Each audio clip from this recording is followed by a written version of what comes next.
The Pharisees and some of the scribes who had come from Jerusalem gathered around him. They observed that some of his disciples were eating their bread with unclean, that is, unwashed hands. For the Pharisees, in fact, all the Jews will not eat unless they wash their hands ritually, keeping the tradition of the elders. When they come from the marketplace, they do not eat unless they have washed.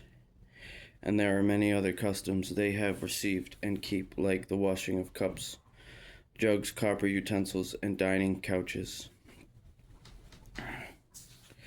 Then the Pharisees and the scribes asked him, "Why don't your disciples live according to the tradition of the elders instead of eating bread with ritually unclean hands?"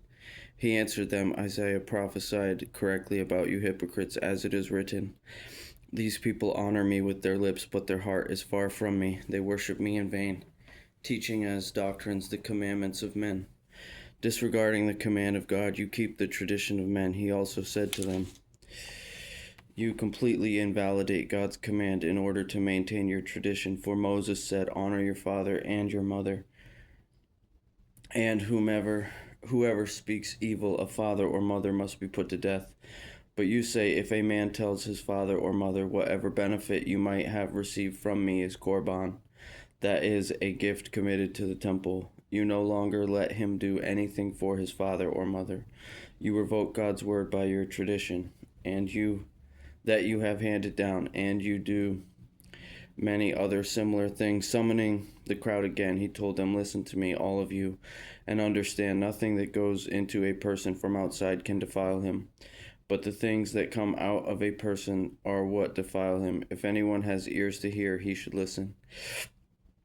When he went into the house away from the crowd, the disciples asked him about the parable. And he said to them, "Are you also as lacking in understanding? Don't you realize that nothing going into a man from the outside can defile him? For it doesn't go into his heart, but into the stomach, and is eliminated. As a result, he made all foods clean. Then he said, what comes out of a person that defiles him?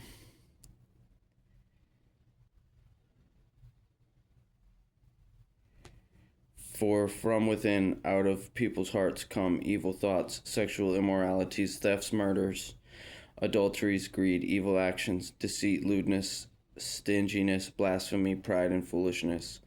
All these evil things come from within and defile a person."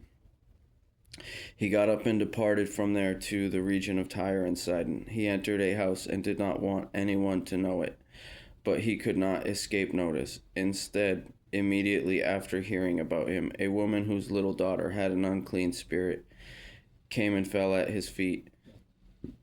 Now the woman was Greek, a Syro-Phoenician by birth, and she kept asking him to drive the demon out of her daughter. He said to her, "Allow the children to be satisfied first, because it isn't right to take the children's bread and throw it to the dogs."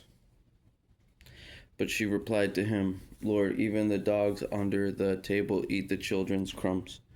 Then he told her, "Because of this reply, you may go. The demon has gone out of your daughter." When she went back to her home, she found her child lying on the bed, and the demon was gone. Again, leaving the region of Tyre, he went by way of Sidon to the Sea of Galilee. Through the region of the Decapolis, they brought to him a deaf man who also had a speech difficulty, and begged Yeshua to lay his hand on him.